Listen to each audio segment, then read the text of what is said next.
muito território muçulmano, não havia muitas igrejas católicas, as que havia nem sempre a gente tinha acesso para fazer a missa. Então eu sempre dizia, olha, vamos fazer da nossa viagem que a nossa oração seja a gente buscar a leveza. Porque num grupo de 22 pessoas, se alguém resolve ser mal-humorado o tempo todo, se alguém resolve ser pesado o tempo todo, a gente prejudica o resto do grupo. E era tão bonitinho, sabe, perceber em algumas pessoas a busca pela leveza. Quando você olhava para aquela senhora que já estava cansada da viagem, que já estava com as pernas doídas ao final do dia, mas ela renovando dentro de si, sabe, a leveza. Eu percebia isso em muita gente. Aliás, eu gostaria de manifestar o meu carinho a todo mundo que viajou comigo, ao José, lá de Limoeiro do Norte, uma pessoa encantadora que me deixou extremamente sensibilizado com a sua presença entre nós, o Antônio, irmão dele, todo o grupo que estava com a gente lá, de maneira muito especial, o José que me chamou muita atenção.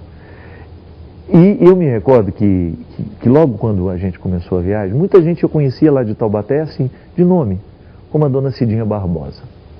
A dona Cidinha, mãe da Eliane Indiane, uma amiga minha lá de Taubaté, sogra do Paulo, e a dona Joaninha também estava, que é mãe do Paulo. E a dona Cidinha era uma pessoa que eu conhecia de vista, de me encontrar de vez em quando. Mas o quanto que aquela senhora foi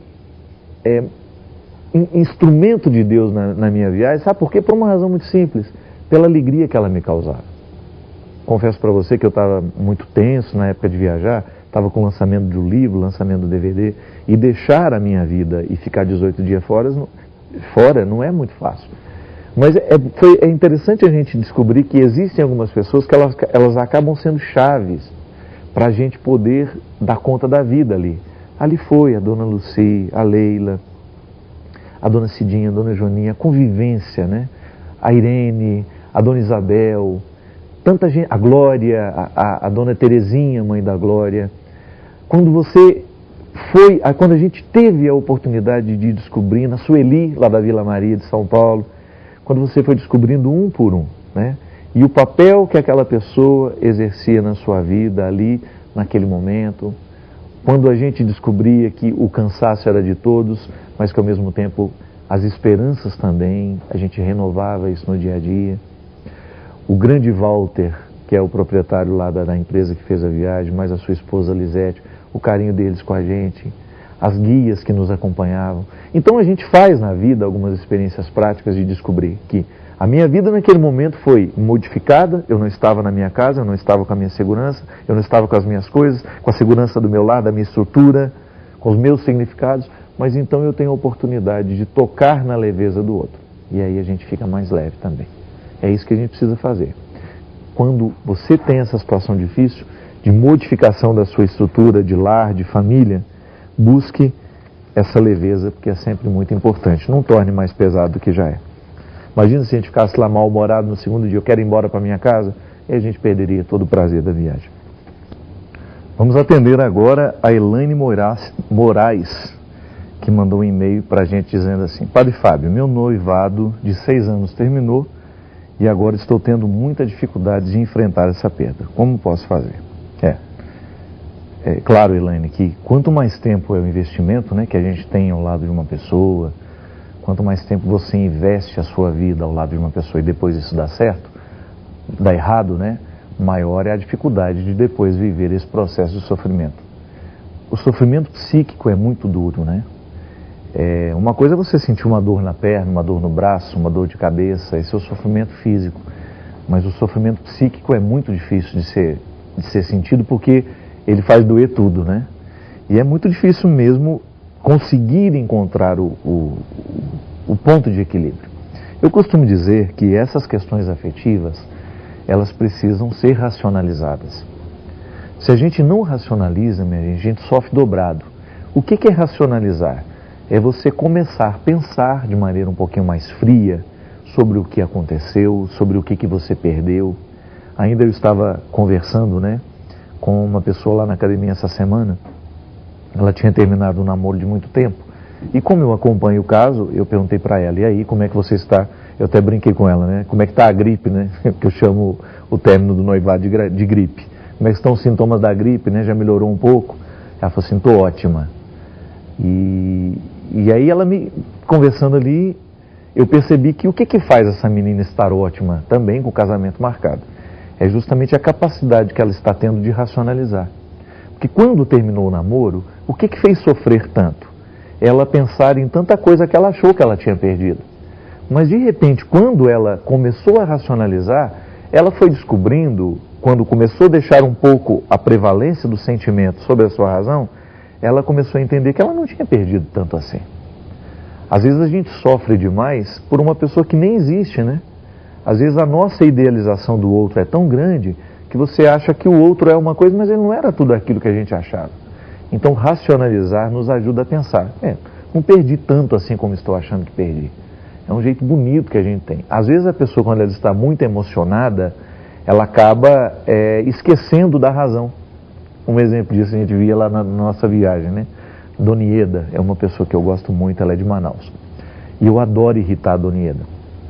E toda vez que eu queria irritar a Dona Ieda, a gente passava, o Cristiano está aqui, ele sabe, a gente passava, via uns monumentos bonitos lá, estávamos em umas ruínas lá, né? Aí eu falava alto assim para o grupo, em Manaus não tem uma ruína dessa. Aí ela ficava vermelha.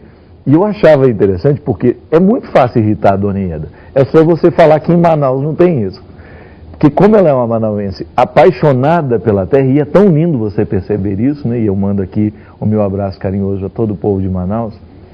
E eu via nela o tanto que naquele momento que ela esquecia a razão, em que ela se deixava levar pela emoção, ela ficava brava. Aí se eu passava perto de uma ponte, eu falava, em Manaus não tem uma ponte dessa. Aí ela já vinha, ela brava de novo. Ela já levantava dentro do ônibus. E todo o grupo sabia que eu fazia isso só para brincar com ela.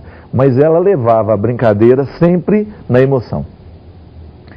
Toda vez, Elaine, que a gente não racionaliza a nossa emoção, a gente corre o risco de que ela nos domine.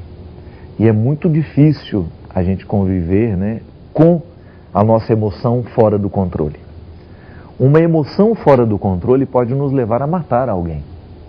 Quando você está emocionado em demasia e você não tem controle das suas emoções, você se transforma numa pessoa muito impulsiva, toma decisões de maneira muito rápida, toma decisões de maneira muito imprecisa, às vezes opta por aquilo que você nem quer por causa da emoção que você está vivendo. Diz bobagens, às vezes.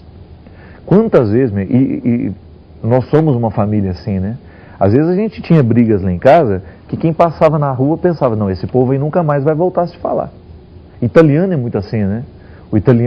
O espanhol traz tudo muito à tona, né? A emoção é muito à flor da pele. E às vezes, quando nós estamos muito emocionados, nós falamos bobagens, nós dizemos o que a gente não acredita, a gente fala, você está muito bravo com o outro, né? Você fala, eu nunca mais quero ver a sua cara, eu nunca mais quero falar o seu nome. Mentira! Quantas vezes nós dizemos isso para as pessoas que nós mais amamos na vida? Por quê? Força da nossa emoção.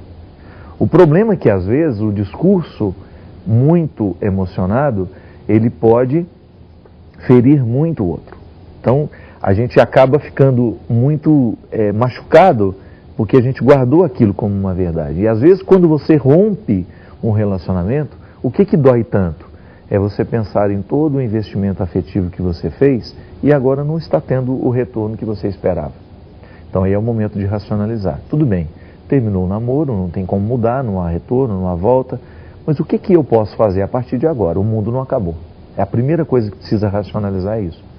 Porque nem tudo que a gente sente é verdadeiro. Então eu sinto que meu mundo acabou, mas não é verdade. Meu mundo não acabou porque o outro foi embora. Eu não posso colocar todas as minhas esperanças em cima de uma pessoa. Ela não tem a obrigação de ser o alicerce da minha vida. Eu posso trazê-la para a minha vida e colocá-la como uma peça muito importante. E isso é bom que a gente saiba viver isso. Amar e ser amado é muito importante. Você ter pessoas que fazem parte da sua estrutura afetiva, isso é inevitável. Não dá para você viver sozinho o resto da sua vida. Você vai ter seus amigos, você vai ter as pessoas que são especiais, a sua família. Mas há momentos em que você perde. Da mesma maneira como você perdeu o noivo, o rapaz perde o seu pai, o rapaz perde a sua mãe. E a estrutura afetiva fica fragilizada. Perder alguém é você, de alguma maneira, perder um pouco do que você é. Como é que você pode superar a morte?